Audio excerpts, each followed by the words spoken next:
And welcome to Focus Africa, where we explore the major global events shaping the African continent and the world beyond.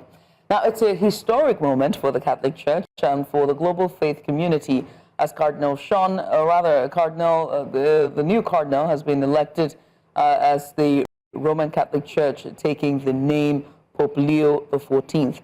This makes him the first American Pope in the Church's over 2,000-year history.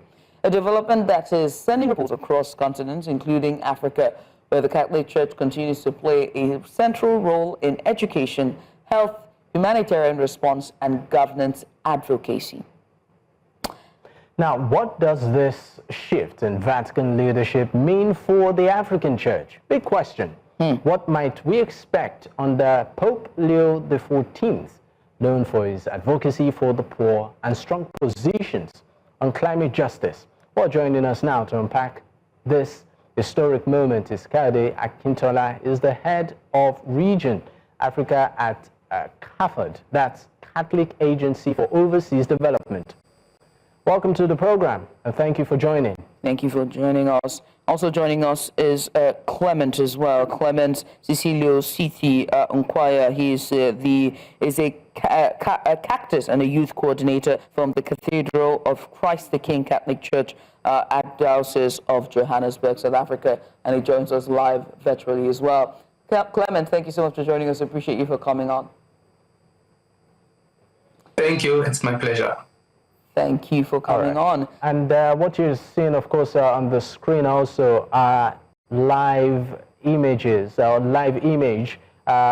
We expect Pope Francis Prevost, who is, of course, known as Leo the 14th, to come out any moment from now. Any moment from now, of course, to address the crowd. Well, let's come back to it. Now, let me start the conversation here with Mr. Akintola. I mean, the first American Pope, you know, in history, a lot to talk about. Proud to this, even though some people say there's a political angle to this, which I do not, I do not share with that. We saw Donald Trump do something about it. But let me just ask your reaction. The first American Pope, Leo the 14th.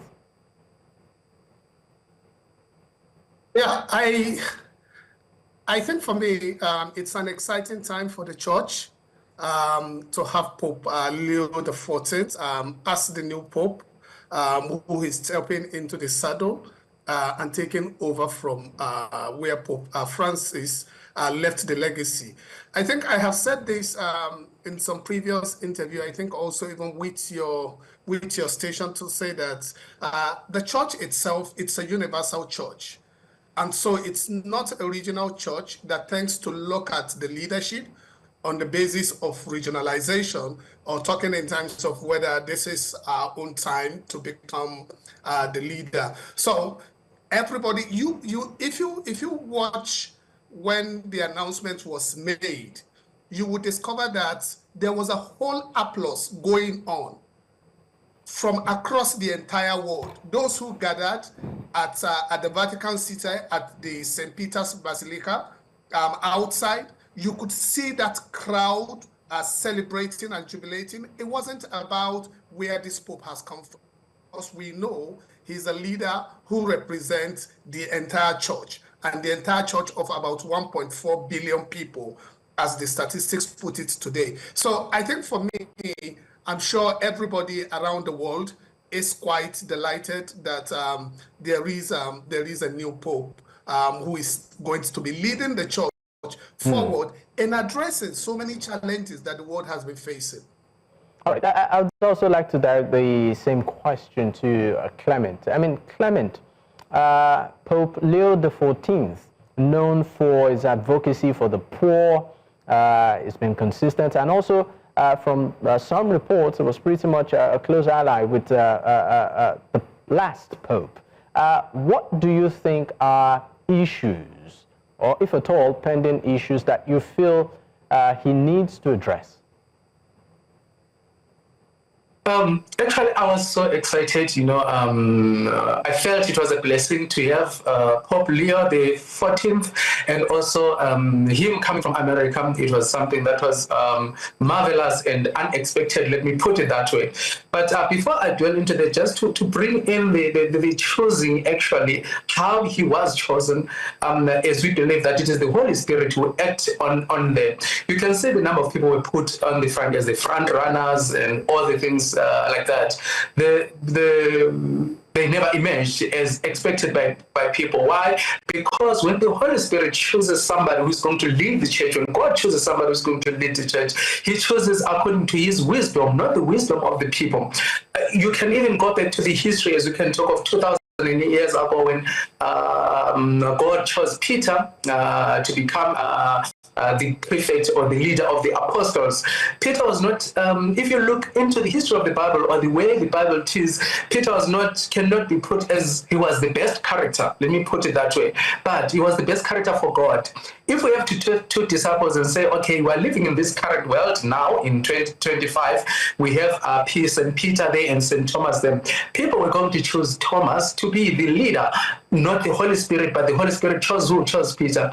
Why do I say so? Because we look at certain qualities that we normally see day to day, but God has got his own ways of seeing things. Firstly, people would have chosen Thomas. Why? Because he was brave. You remember in the Bible when Jesus was going back to Jerusalem and the apostles were saying, you know what, they wanted to kill you just a few days ago and we want to go back again. And then Thomas says, no guys, let us go with him and die with him. We need such kind of a leader who is sort of like brave that we see in the eyes. But Pope Leo, no one knew much about him. Why? He only had 2 years as a cardinal, hardly 2 years as a cardinal, because he was installed in 30 April 2023. So that shows something that is great. And then coming back to your question to say the issues that he has to address, telling you one thing, I wasn't surprised him chosen to be Leo the 14th, because Leo the 13th wrote one of the most important encyclicals that I believe that to be spoken about deeply, especially during this time, when he wrote the Rerum Novarum, that was addressed to workers, that was talking to employees and how they to deal with people at that time, because the industrial economies were looming.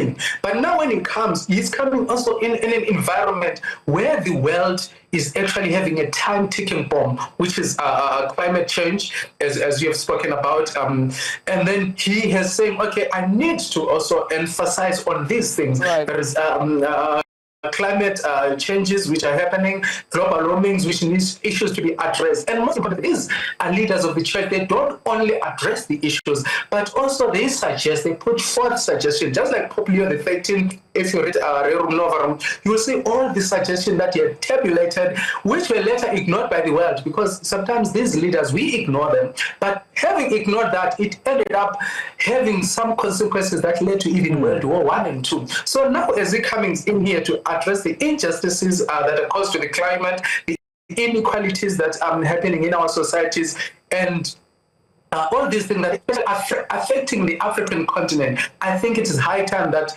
our leaders of the states, our leaders of our countries will raise up and say, no, guys, we have the churches here. It wants to work with us. It wants to see justice. It wants to see development and end of poverty. But our continent is mostly affected. So what do we do? Let us work together with the church. Okay. And for him coming from America, I think he'll be seen as one of the greatest people there influence. Thank you, Clement, for that. And it really sets the tone for my next question to you, Mr. Akintola. I mean, the Pope Leo the 14th is not just, the first when it comes to being an American, but also that he's an Augustinian, is also from the Augustinian part of the church, seminaries, or I forgot what they call themselves now. And so he's one of the first. And one of the things that they shone is, worldliness, and they're very steadfast and modest about their way of living. And he's been to Nigeria twice, I think. So he sort of has some connection to Africa. And it was very symbolic that he's taking the name Pope Leo the 14th, given that his predecessor, the person who had that name before, somewhat shattered what we now know as workers' rights that is now being used as Clement rightfully put. And so with all that's happening, in present day, I remember when, President Joe Biden was giving his final speech on the floor on the White House, just before President Donald Trump was supposed to take the mantle. He did say that these are weary times that we're in. The oligarchy seems to be taking over, and that seems to be what we're seeing now. The rich over the poor. And is there any? Do you think there's going to be some sort of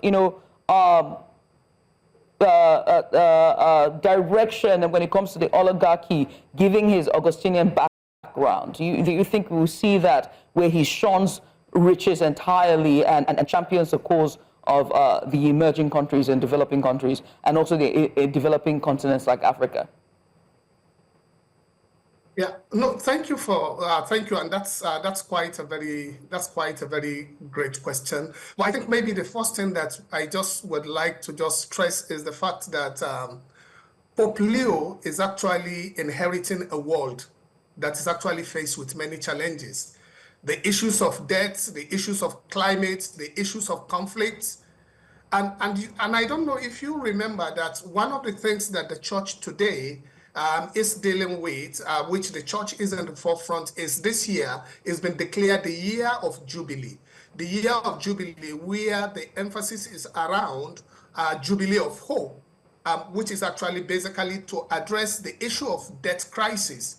Because as you know, many nations of the world are actually paying debts that makes them unable to be able to pay for health, for education. There's the whole issue of climate. There's the whole issue of the humanitarian crisis, from war in Sudan, in Democratic Republic of Congo, in Ukraine, in the Gaza. So he's come at a time when the world itself is facing a lot of challenges. But I think one thing that is important, the fact that he's got this American background, but he's also a naturalized citizen of Peru. He's also a Peruvian. And so, because he spent quite a significant number of years in Peru as a missionary bishop. And so he comes with all of this. And it's also important to recognize the fact that the Pope is actually a strong moral voice. Irrespective of which order the Pope comes from, is a very strong moral voice that can actually bring people together for common good. And I think Pope Leo the 14th is going to be bringing this moral voice together in order to be able to bring political leaders from different divide, irrespective of what the political divide is. We saw that in Pope Francis, the fact that when Pope Francis was there, he had a way of speaking to power, okay? Even when the leaders of the world do not want to hear certain things, but he has a way of being able to speak truth to power in a way that make them felt able to listen. And I think that is also a moral voice that also I think Pope Leo the 14th is going to be bringing. You will have seen that from his inaugural speech. When he had his inaugural speech, you would see that during that inaugural speech, he started by talking about peace. If you remember, he began with the word, peace be with you, emphasizing a sort of a Christ-centered, humble and unharmed peace. So it is very important to recognize that he would be able, as the leader of 1.4 billion people around the world, but also also a very strong moral voice that can actually bring leaders, irrespective of their political persuasion. Even we know we're in a world that is a bit polarized at the moment. Yeah. All right, Mr. Akintola, I'm still going to stay with you. I mean, talking about strong moral voice, there's also the issue which has sparked debates and reactions. The issue of gender identity and also sexuality, which also formed a core part of the issues the last Pope did address. And we're talking about the issue of gay rights and, what I call it, the free society right now, which in the last, administration of the previous Pope, it seemed to be liberal, even though the church is a conservative, space. So, what position do you think the new Pope might take on these issues? Well, so this is that's actually an important question and an important issue. And I think the new Pope, Pope Leo the XIV, is going to have to continue to divine the right path with that.